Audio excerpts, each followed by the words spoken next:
você já sabe, eu sou o professor Júlio Zamarian e essa é a nossa segunda teleaula da disciplina de História do Brasil Colonial. Vamos ao quadro para nós vermos o tema dessa nossa aula de hoje. Então, a economia colonial e o mundo atlântico.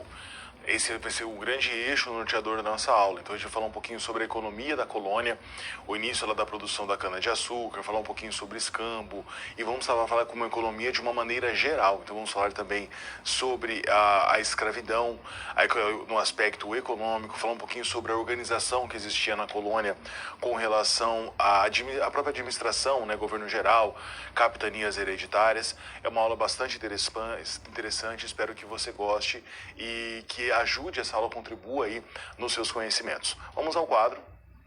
Então, como sempre, você já está acostumado, divido a aula aqui em 3 grandes grupos. Na primeira parte da nossa aula, nós vamos falar sobre como Portugal construiu um vasto império atlântico entre os séculos XVI e século XVIII, o auge aí do Império Transatlântico Português. No segundo momento da nossa aula, a gente vai falar da escravidão moderna. Lembrando que quando eu falo moderna, estou me referindo à era moderna da história, né? Então, desde as grandes navegações até a Revolução Francesa. Vamos trabalhar com o flagelo que foi o tráfico negreiro e o contato entre os diferentes povos e como esse contato influenciou aí sobremaneira a cultura brasileira. E no último ponto da nossa aula, vamos trabalhar com a colonização da América Portuguesa e como ela é importante para entendermos as características atuais da nossa sociedade. Uma coisa que a gente tem que ter em mente é tentar fugir dos determinismos. O que é isso? A nossa sociedade atual, século XXI, ela não é determinada pelo que aconteceu na colônia, não é um reflexo direto. Mas sem dúvida nenhuma, não há como negar isso, você tem consequências. Então muitas vezes raízes, modelos, conceitos que foram perdurados durante muito tempo na colonização permanecem até o dia de hoje.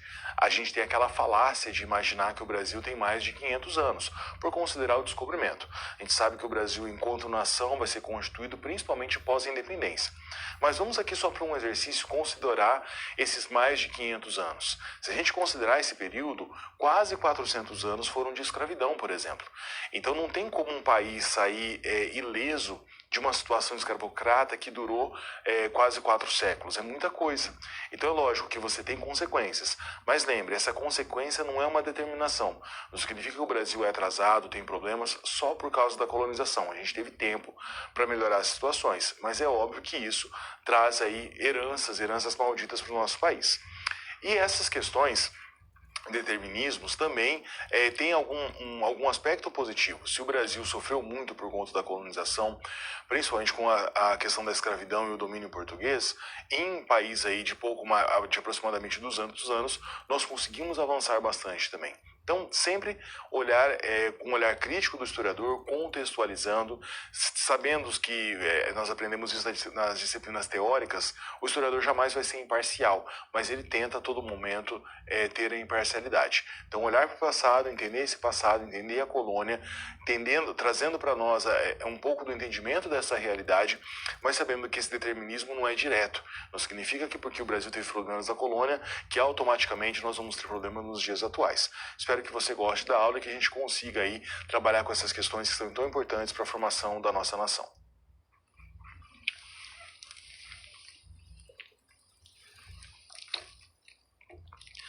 Aspectos políticos e econômicos da América Portuguesa no século XVI e XVII, o início da colonização. Nós já debatemos isso anteriormente. Esse nome colonização, ele é um nome bonito, dá essa impressão de uma construção, de algo que está sendo positivo. Nós tivemos na América Portuguesa, nós já discutimos isso, uma conquista, né? Literalmente, o dizimar de milhões de indígenas, a conquista de um território que já tinha um povo diferente aqui, de uma etnia diferente, e a consequente colonização, ela é imposta, né? Mas não é por isso que nós não vamos estudar. Então vamos ao quadro. Aqui eu coloquei algo bem cronológico, né? Eu particularmente gosto de ter essa noção cronológica. Há historiadores que falam o seguinte: olha, a gente não pode ficar preso à cronologia. Isso é óbvio. Nunca vou ficar preso à cronologia com você. Mas é interessante a gente ter essa noção cronológica para daí a gente começar a desconstruir algumas coisas. Então, muito bem. De 1500, data do descobrimento, achamento, conquista, como queiram, até 1530, na verdade 1534 aproximadamente, é o período dos entrepostos comerciais e feitorias. Esse período também é conhecido como período pré-colonial. Por que pré-colonial? Apesar das terras estarem aqui e terem sido descobertas, os portugueses não organizaram sistematicamente um esforço de colonização. Isso porque nesses 30, 34 anos, os portugueses estavam ganhando muito dinheiro, tendo muito lucro com o comércio com as Índias. Depois que os portugueses começam a ter concorrência nessa rota marítima de comércio com a Índia, concorrência de franceses, holandeses, ingleses, é que eles voltam à colonização mais efetiva das terras aí que viriam a ser o Brasil. Então, por isso, esse período aí de 30, 30 e poucos anos, o chamado período pré-colonial. Voltando ao quadro. De 1536 a 1550, o fracassado sistema das capitanias hereditárias, que é tão famoso, né? A gente estuda na escola, quem já não teve professor que queria que decorasse as capitanias hereditárias e assim por diante. 1550 a 1580, o governo geral. No período do governo geral é que começa um esforço colonizador mais organizado, sistemático e mais direto da coroa portuguesa. Esse esforço é interrompido pela União Ibérica, 1580, 1640, quando Portugal desaparece e a Espanha domina não só o território português, mas também todas as colônias. 1640 a 1750 é o período da restauração, coincidindo com o auge do período minerador.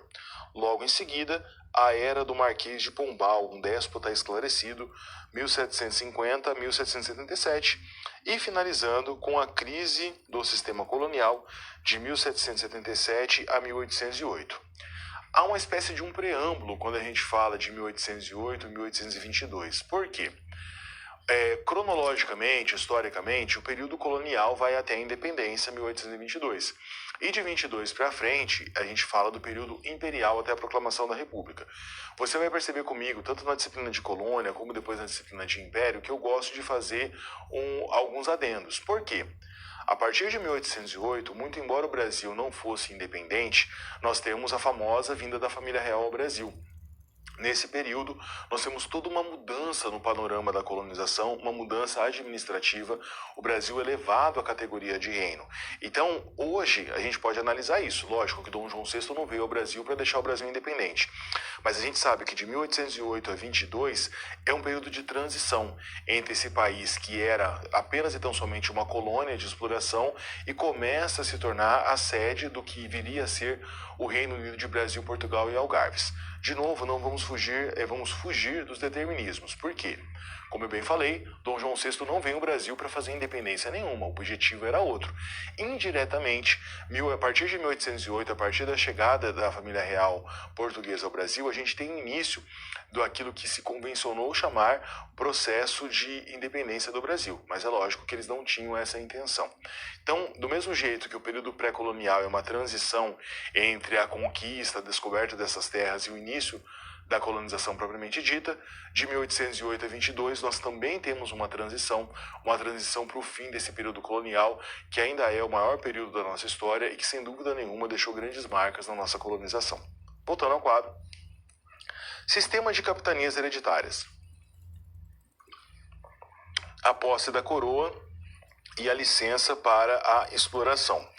A concessão das famosas sesmarias, que continuaram após o fim do sistema até 1822, e as terras que eram doadas para fidalgos portugueses que se propunham a explorar a colônia.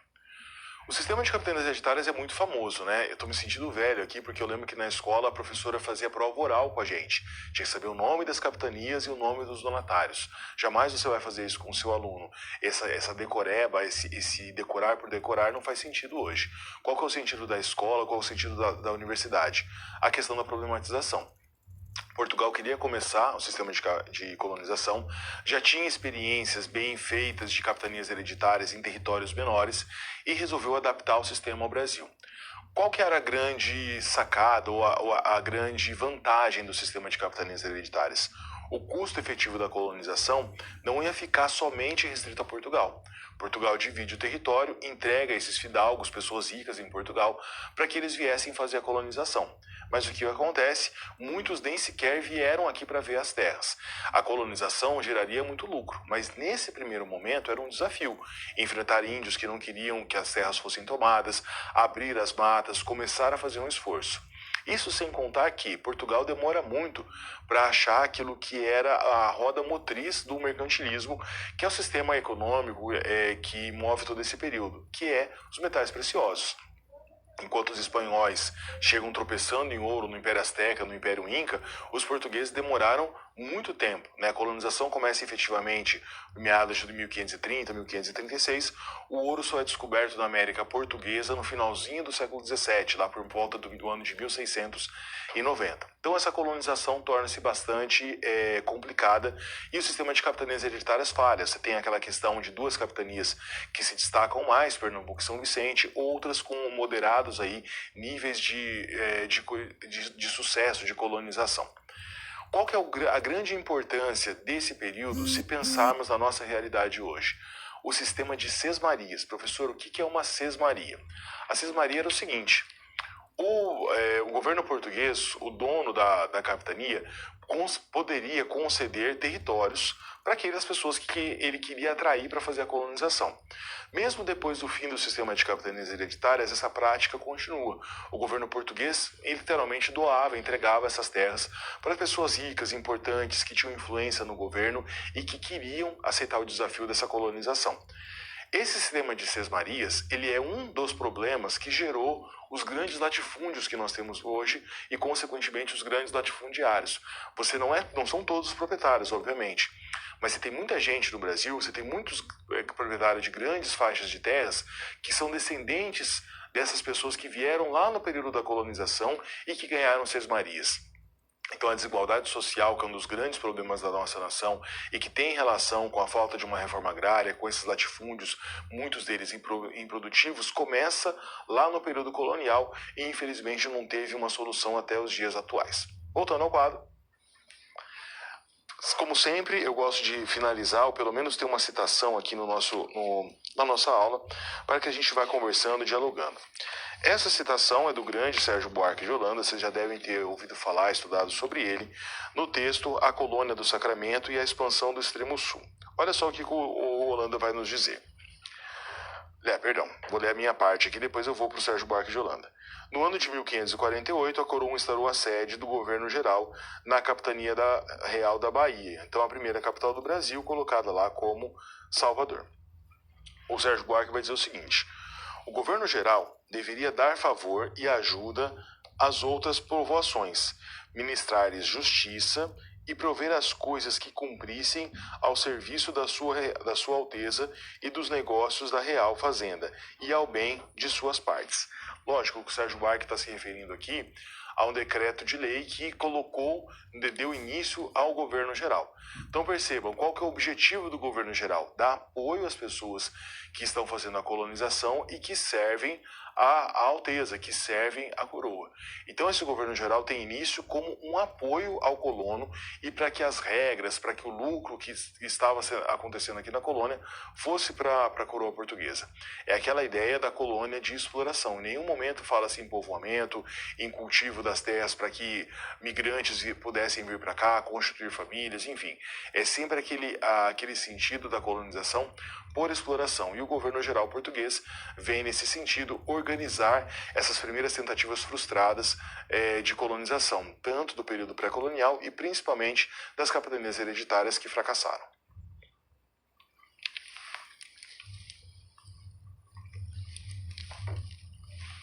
Continuando com os aspectos políticos e econômicos da América Portuguesa no século XVI e XVII, a organização colonial.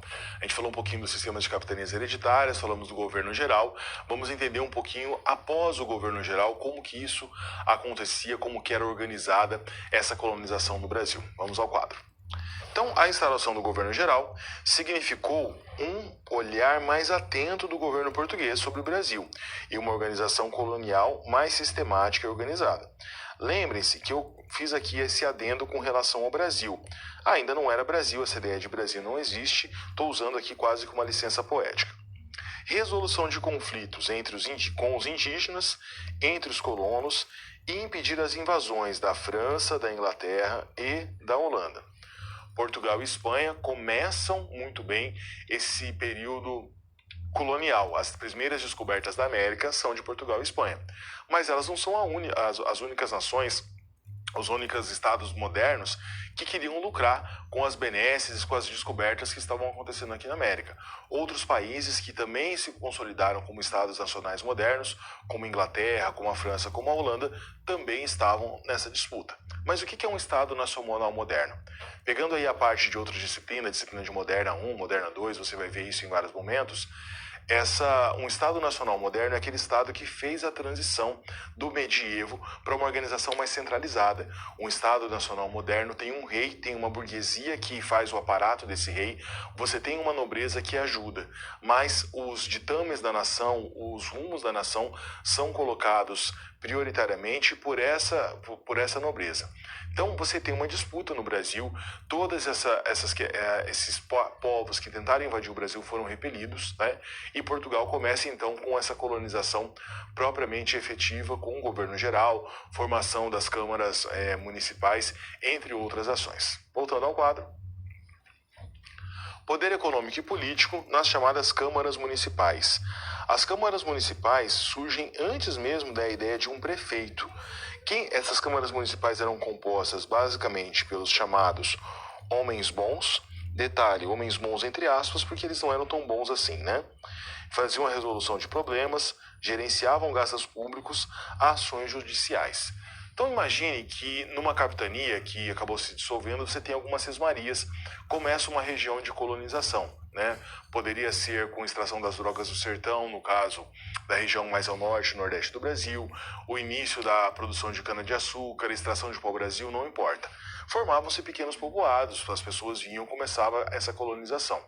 Você tinha uma relação muito tensa. Colonizador português, escravos africanos quando era o caso, escravos indígenas em algumas regiões, então era uma relação conflituosa, os colonos um logicamente querendo lucrar mais do que o outro.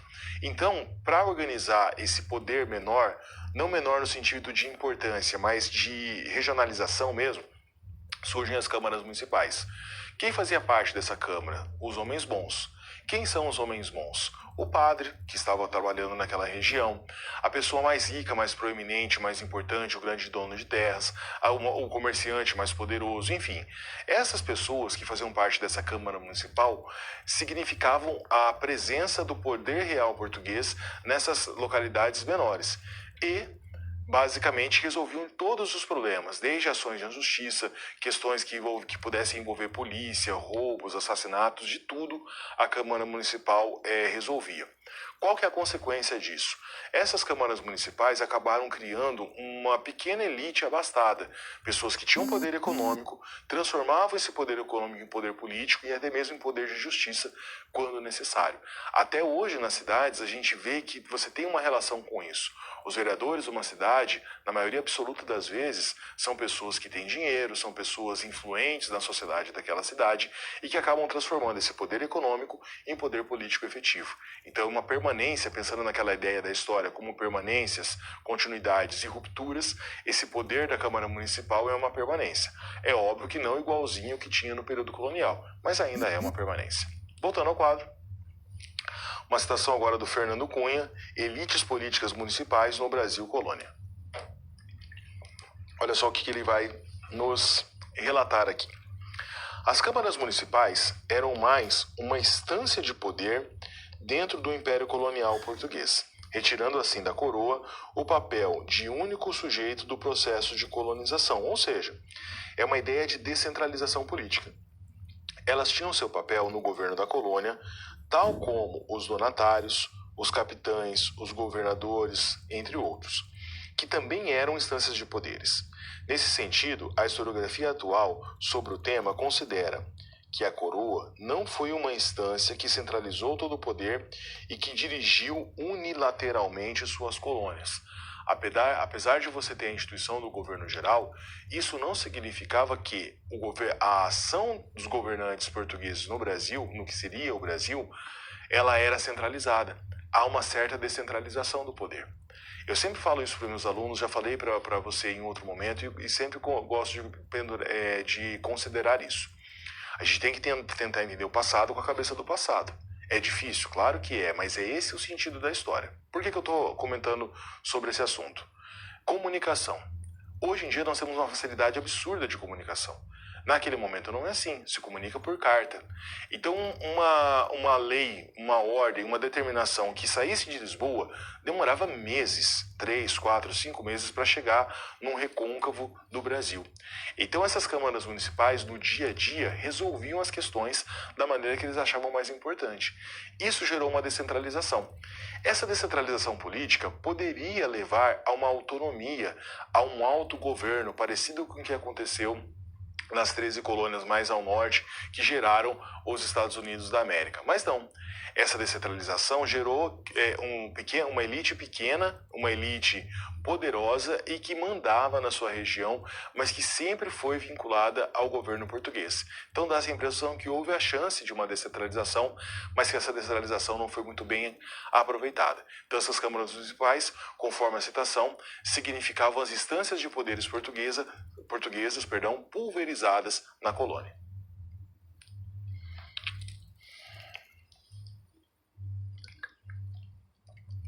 América Portuguesa, África e o mundo atlântico, a estrutura escravocrata. Trabalhar a escravidão, quando a gente fala do Brasil colonial, é muito importante, é muito interessante. O senso comum diz o seguinte: escravos são a mão de obra, significam a mão de obra que constituiu, que construiu o Brasil. Isso é óbvio que é verdade, mas a gente tem que pensar um pouco além. A escravidão, ou melhor dizendo, o tráfico de escravos, também era uma importante atividade econômica, tão importante quanto a extração quanto a cana-de-açúcar ou quanto a mineração. Vamos ao quadro entender um pouco mais sobre isso. Então, um dos motivos, vamos colocar assim, do início da escravidão no Brasil. Primeiro, a questão do número insuficiente de escravos indígenas. Aí você deve estar se perguntando, professor, mas as estimativas falam que existiam pelo menos 8 milhões de indígenas no Brasil, algumas falam até mais, no período que os portugueses chegaram aqui. Então, como é que o número é insuficiente? O número é insuficiente porque os portugueses tinham muita dificuldade com o apresamento dos indígenas. Afinal de contas, esses povos conheciam o território, sabiam muito bem se embrenhar nas matas e se defender da ação dos portugueses. Tanto que essa resistência ela vai durar muito tempo. O tráfico de escravos e a escravidão negra já era instituída em Portugal, e não no território português, mas em outras colônias portuguesas. Então eles tinham mais facilidade. Isso muitas vezes é distorcido por pessoas que não têm um cuidado histórico, que muitas vezes têm uma má intenção quando estuda história e diz o seguinte: olha, o negro é mais apto ao trabalho do que o indígena. Isso é puro preconceito, isso é um revisionismo imbecil que não deve fazer parte da nossa reflexão. Mas a gente tem que fazer a contextualização. A escravidão já existia, os portugueses já usavam de escravos negros em outras localidades, em outras colônias menores, e a dificuldade do apresamento de indígenas é um dos motivos, não o principal, para que os negros viessem ao Brasil como escravizados. Voltando ao quadro. A experiência com a escravidão africana anterior era maior, mas olha, eu coloquei em negrito, se eu pudesse, eu colocava até um LED piscando aqui para vocês não entenderem isso. O principal fator que fez com que os africanos fossem escravizados no Brasil é o lucro. O lucro do tráfico de escravos era absurdo, gigantesco. Alguns especialistas falam em 1000%. Os grandes traficantes de escravos no Brasil, que constituíram família, que muitas vezes têm famílias tradicionais no país que são descendentes delas, esses grandes traficantes de escravos, eles eram tão ricos como os grandes fazendeiros, donos dos engenhos de açúcar, ou dos grandes mineradores, tá? Então, essa questão do lucro era fundamental. A escravidão, o negócio do tráfico de escravos era um negócio extremamente lucrativo que gerou fortunas no nosso país e era uma atividade econômica importante, para além da simples mão de obra para outras atividades. Voltando ao quadro. Estima-se que quase 4 milhões de africanos tenham vindo para o Brasil como escravos no período colonial. Professor, esse número a gente não tem uma noção. Fala 4 milhões, eu sei que em números absolutos 4 milhões é um número assustador. Mas o que isso significa? Só para você ter uma ideia. Essa minha fala é baseada no Luiz Felipe de Alencastro. Faço votos, depois eu escrevo o nome dele para vocês. É um grande historiador, já ganhou o prêmio Jabuti com um livro que se chama O Trato dos Viventes. Ele é o colaborador principal de um dos volumes da História da Vida Privada no Brasil, que é uma coleção maravilhosa também. Faço votos para que você adquira e leia, você acha alguma coisa na internet. O Luiz Felipe de Alencastro, ele tem muitos estudos voltados para a escravidão no Brasil e para a questão colonial, principalmente quando se diz respeito ao tráfico de escravos. E ele fez um levantamento, esse levantamento baseado em fontes históricas, que demonstram que no período colonial, então ele pega de 1550, quando a gente tem ali o auge do governo geral, até o fim do tráfico de escravos, 1850. Então ele pega esse recorde de 300 anos. Nesses 300 anos, no qual o tráfico de escravos era liberado, vieram ao Brasil aproximadamente 4 milhões de negros da África escravizados. No mesmo período, nesses mesmos 300 anos, vieram para o Brasil cerca de 600 mil portugueses. 4 milhões de africanos e 600 mil portugueses. Então, para vocês terem uma dimensão do volume desse tráfico de escravos. E uma dimensão que mostra a nossa sociedade brasileira atual. O Brasil é um país majoritariamente de negros e afrodescendentes. Por quê? Porque o volume dessa colonização, né, é maior desses africanos que vieram ao Brasil e que constituíram aí a nossa cultura. Isso, a gente está falando em número absoluto, mas isso traz uma série de outras consequências, uma série de outras reflexões que nós podemos fazer. Por exemplo, se eu parto do pressuposto que as pessoas que colonizaram o Brasil são as pessoas que estavam aqui e que a maioria delas era formada por escravos negros e afrodescendentes, então esse silogismo me leva a pensar que o Brasil foi colonizado em número de pessoas, em números absolutos, mais por africanos do que por portugueses. Olha só que coisa interessante, quantas considerações a gente consegue retirar de apenas um dado bem trabalhado de um grande historiador que é o Luiz Felipe de Alencastro. Então, questões para nós refletirmos. Voltando ao quadro. Então, esse número muito, muito forte. Tráfico do Atlântico. Esse mapa, tá? Aqui está a referência dele. Eu vi esse mapa a primeira vez exatamente numa palestra do professor. Eu vou colocar o nome dele aqui para vocês depois pesquisarem, ó. Opa. Luiz Felipe de Alencastro.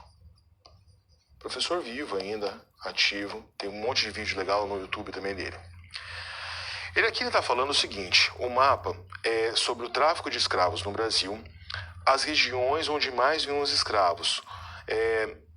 No século XVI, eles não consideravam preconceituosamente todas as etnias de cada região que existiam na África. Então eles tratavam os grupos africanos com dois nomes genéricos, bantus e sudaneses. A gente sabe que os bantus e os sudaneses têm muito mais história, têm muito mais etnias, mas essas etnias não eram respeitadas, categorizadas e estudadas naquele período. Vamos voltar ao mapa então. Então basicamente você tem esses dois grupos, bantus e sudaneses, que vinham à colonização. Olha só as regiões, né? Mombaça, Luanda, Benguela, Moçambique, pensando na região dos bantus, e Cabo Verde, São Jorge da Mina, Costa dos Escravos, Ilha de São Tomé dos sudaneses. A maioria dos escravos que vinham do Brasil é da região aqui dos bantus, a região subsaariana. E aqui os portos com mais volume, né, de tráfico de escravos: Rio de Janeiro, Salvador, Olinda e São Luís. Por que esse mapa é interessante? Eu vou apagar tudo que eu rascunhei aqui para vocês entenderem onde eu quero chegar. O nosso colonizador, Portugal. Tá mais ou menos aqui, né? Ó, Portugal. Percebam que as grandes rotas de tráfico não passam nem perto no Atlântico Norte. Elas estão aqui, ó, no Atlântico Sul. Então, esse tráfico de escravos levou a um intercâmbio gigantesco entre África e América do Sul, entre as regiões africanas e o Brasil. Isso nos mostra o quê? Que apesar de nós termos um intermédio do colonizador português, segundo Alen Castro, as trocas de pessoas, as trocas culturais, sociais, de relações mesmo, eram muito mais fortes e diretas entre África e Brasil, sem o intermediário português. Então, muito da nossa cultura, muito da nossa sociedade está diretamente influenciada por essa relação. A gente estuda a cultura brasileira e alguém fala assim, olha, nós temos que estudar as contribuições da cultura africana. Dá a impressão que a cultura africana é um anexo, é algo pequeno. Não é. É a base maior da constituição da cultura e da sociedade brasileira. Isso não é um achismo meu ou do professor Luiz Felipe de Alencastro, são as fontes históricas e o estudo sobre elas que nos mostram. Então, por isso, é tão importante, ainda mais para nós que estamos aí nos aprofundando no conhecimento da história. Voltando ao quadro. Aqui não poderia deixar de falar de tráfico negreiro sem falar um pouco sobre as condições terríveis que esses escravos eram trazidos, né? Eram trazidos de diversas regiões, uma dificuldade muito grande na organização das resistências, relações violentíssimas e de muita tensão entre os escravos e os senhores. Esse é uma das várias imagens, esse quadro, salvo engano, é do Debré, que mostra como os escravos eram trazidos aqui nos seus porões. Essa representação ainda não está tão complicada, não está tão bagunçada, mas você tinha uma situação muito complexa. Quando eu falo aqui sobre as diversas regiões que eram escravos trazidos, era o seguinte: o comprador de escravos, ele ia comprar um lote de 100 escravos. Ele não comprava os 100 escravos da mesma etnia, do mesmo povo. Por quê? Se ele comprasse um contingente muito grande de escravos de uma mesma região, esses escravos poderiam se organizar, fazer um motim, e isso levaria a uma crise. Então eles compravam 30 escravos de um povo, 20 do outro, 30 do outro. Esses povos falavam línguas diferentes, culturas, religiões, às vezes eram até brigados entre si, brigas que vinham lá do continente africano. Então isso dificultava as resistências.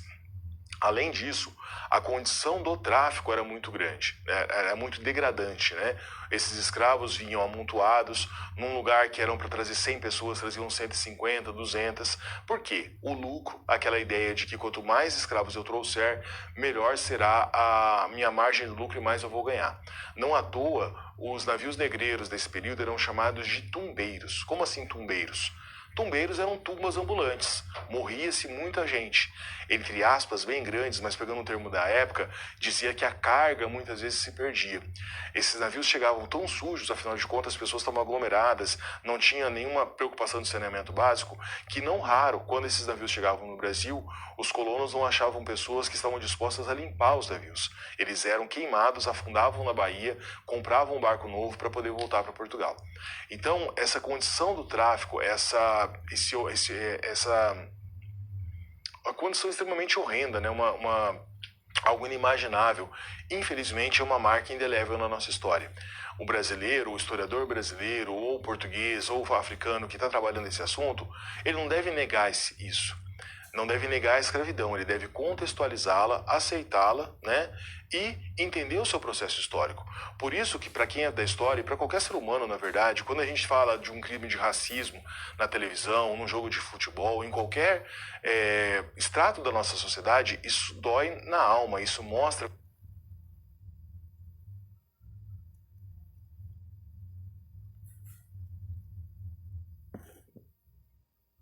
como é que a nossa sociedade ainda não aprendeu a lidar com algo que deveria ser já extinto, essa ideia do racismo, mas que quando surgisse deveria ser muito mais bem trabalhado. Então por isso a necessidade de discutirmos, trabalharmos, estudarmos durante muito tempo sobre a escravidão, sobre a contribuição dos africanos para a cultura brasileira, para que quem sabe as próximas gerações consigam aí extirpar da nossa sociedade essa ideia do racismo.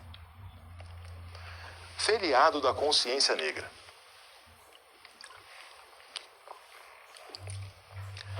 Primeira das nossas situações problemas. Apresentando a nossa SP. Apesar de ser uma lei federal, número 12.519, de 10 de novembro de 2011, o Dia da Consciência Negra, comemorado em 20 de novembro, encontra muita resistência, não sendo instituído de forma social em diversos estados. Então, todo mundo gosta de feriado. Quando a gente fala em feriado, você pensa em folga, você pensa em viajar com a família e tal. Mas a gente tem que pensar nessa construção histórica dos feriados. No nosso calendário brasileiro, você tem vários feriados católicos. Esses feriados são constituídos, né, Sexta-feira Santa, por exemplo, e dificilmente serão retirados. Mas se a gente partir do pressuposto de que no Brasil não tem só católicos, nós tínhamos que ter feriados das outras religiões também. Um feriado evangélico, um feriado da Umbanda, um feriado do Candomblé, dos espíritas, enfim, dos mais diversos grupos religiosos do Brasil. E muitas vezes esses feriados não são questionados. Eu nunca vi uma pessoa, nunca vi um grupo político criticar a Sexta-feira Santa. Ou questionar, por exemplo, o 21 de abril, Tiradentes. Nós sabemos na história que Tiradentes é um herói regional. Ele não era, como muitas vezes a historiografia quis nos passar, a historiografia que era comandada pelo governo, com uma intencionalidade muito grande, não historiadores profissionais. Tiradentes não é herói da proclamação da República, coisíssima nenhuma. Ele é um herói regional. Nunca ninguém questionou o feriado do 21 de abril do Tiradentes. Esse feriado da consciência negra, tecnicamente, deveria ser um dos mais importantes da nossa nação. Afinal de contas, nós estamos celebrando o Dia da Consciência Negra, que surgiu lá por conta da morte do Zumbi dos Palmares, mas ele seria um dia de reflexão, de rememoramento sobre todas as contribuições desses africanos que vieram e que construíram a nossa nação. Esses milhões de africanos que sofreram, que lutaram, que resistiram à condição de escravo e que durante boa parte da nossa história estiveram nessa condição. Mas aí vem a questão. Por que esse feriado tem uma resistência? Por que as pessoas não aceitam, não discutem e não celebram como deveria esse feriado da consciência negra? Eu sei que você que está me escutando aí em diversas regiões do Brasil, você vai me ajudar nesse raciocínio. Tem regiões, tem estados que esse feriado é inquestionável. Outras regiões simplesmente não é feriado. Na região que eu estou, 20 de novembro, nenhum ano, desde quando ele foi instituído, foi um feriado. Voltando ao quadro. Ainda há muito trabalho a ser feito com relação aos estudos sobre a importância da cultura africana na constituição do Brasil contemporâneo. Essa resistência à consciência negra nos demonstra de uma maneira muito clara que isso ainda é um problema a ser resolvido. Ou seja, você tem um feriado, você tem uma lei, essa lei não é respeitada, essa lei não é nem... essa lei não é respeitada e os debates com relação à aceitação ou não do consciência negra passam longe, né? As pessoas muitas vezes estão dispostas a discutir outros assuntos e não esse, demonstra claramente que a nossa sociedade ainda precisa avançar muito com relação a essa conscientização. E olha que engraçado, né? O Dia da Consciência Negra, e falta mesmo mais consciência histórica para os brasileiros de maneira geral. Vamos agora para nosso primeiro momento de interação. A questão é a seguinte: quais fatores justificam a não aceitação do feriado do Dia da Consciência no Brasil? Por que esse feriado ainda não é aceito? Por que em muitas regiões esse feriado é ignorado? Pense, reflita, eu volto em alguns instantes com a resposta.